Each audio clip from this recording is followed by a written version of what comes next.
So, a nurse with stage 3 breast cancer is having to continue working throughout her treatment just to pay her bills. So mum of 2, Kerry George, has said universal credit won't be enough to keep her family going through the winter months, and she simply can't afford to take any time off. Well, Kerry joins us now with her partner, Gareth Jones, and we also are joined by the Deputy CEO of Money Buddies, Salim Shafi. It's good to have you all with us this morning. Good morning to you, Kerry and Gareth.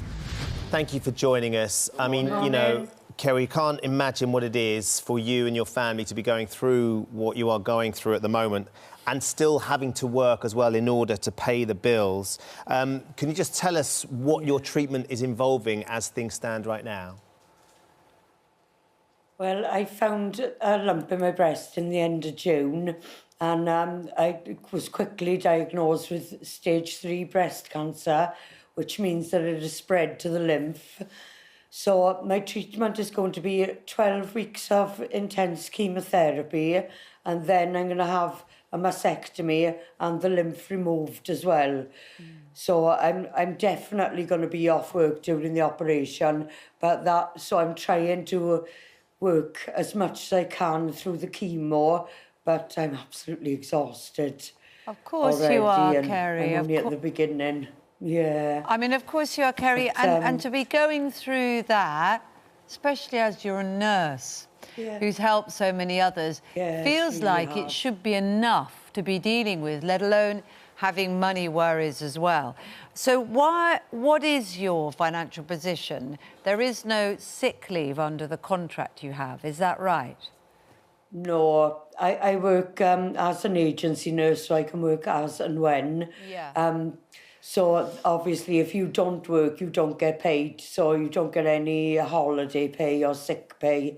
So I applied for PIP as soon as I found out I had cancer, which is the personal independent payment, which people on disability or illness get.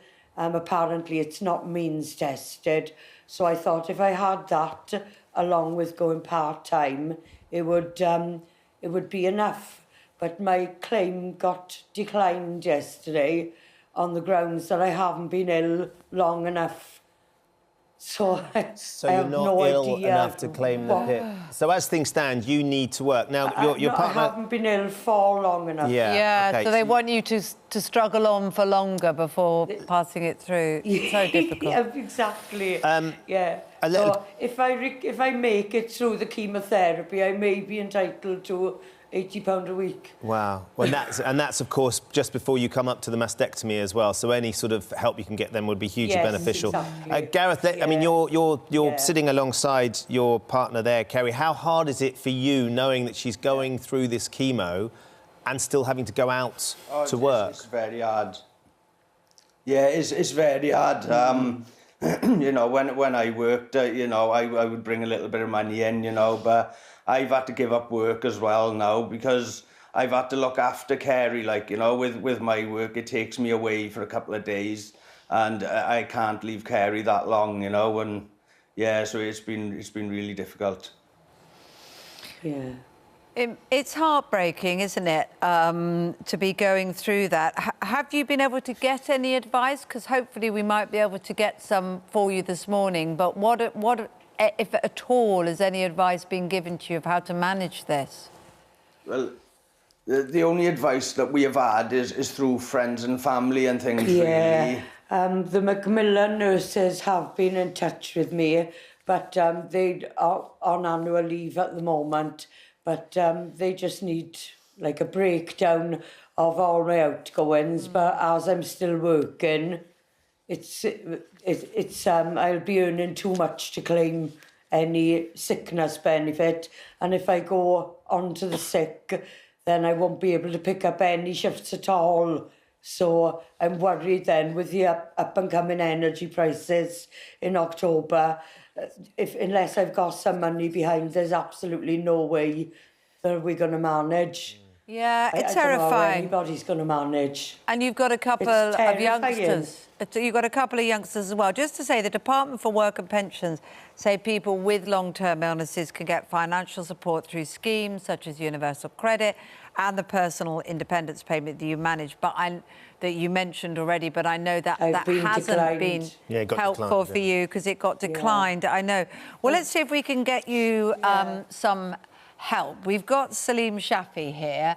Salim, Kerry's case is heartbreaking and awful to hear about, puts a lot of other problems into context, doesn't it?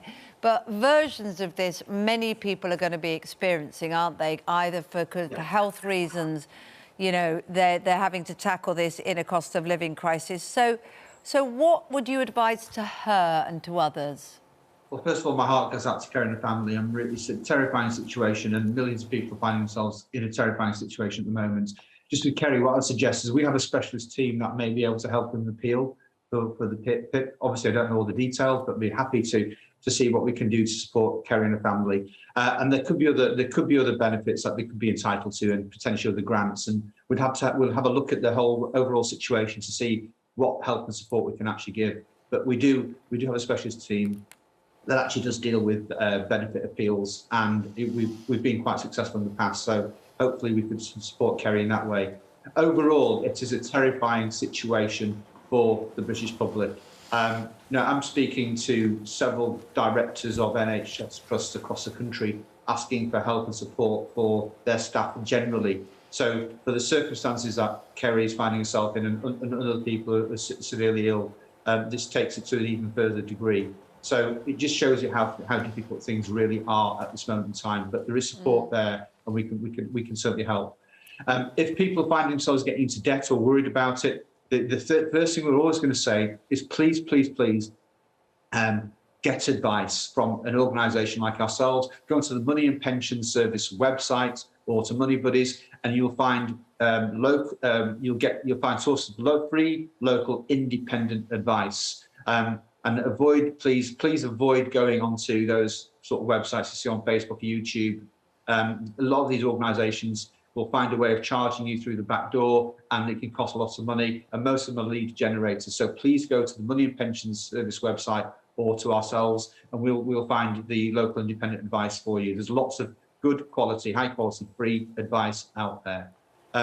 The other thing I'd say in terms of sort of self-help right now, there's a really good website called Entitled To or Turn To Us, which offers a really good benefit checker.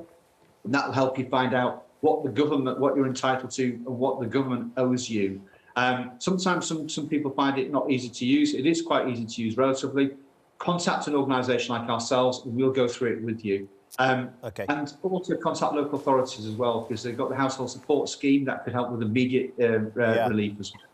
Well, look, Salim, there's some really tangible advice, which is great, and we'll make sure we put all those details on the website because there was a lot of really interesting information. I mean, just coming back to you, Kerry, just before we let you go, I mean, one of the things that's so important when you're going through some sort of treatment for breast cancer or any sort of cancer treatment is to stay positive and stay optimistic and to feel like you are going to get better and you've got an amazing team around you.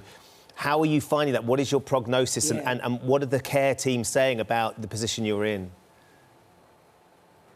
Well, the prognosis is still a little bit unsure, but I'm hoping to have surgery now and fight this cancer.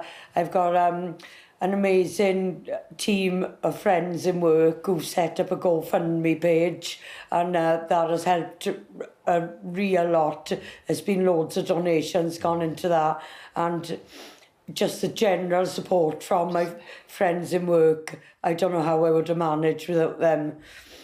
But, yeah, we just have to wait and see, really. Yeah, well, our hearts go out to you because of what you've managed to achieve already as a nurse, such an incredibly important part of the community. And now to be facing this and having to work, we are, you know, our fingers crossed. Salim has got some good advice and we can try and help in some way. But thank you both, you and Gareth, for joining us, and Salim, as ever. It's great to get your perspective on these things. And I'm sure we'll get a lot of love for you because I know that keeps you going as well. If you've been affected by any things we're discussing, as well as the information we're given there that we're going to try and put on our website too. itv.com/helplines is a great place for advice and support as well.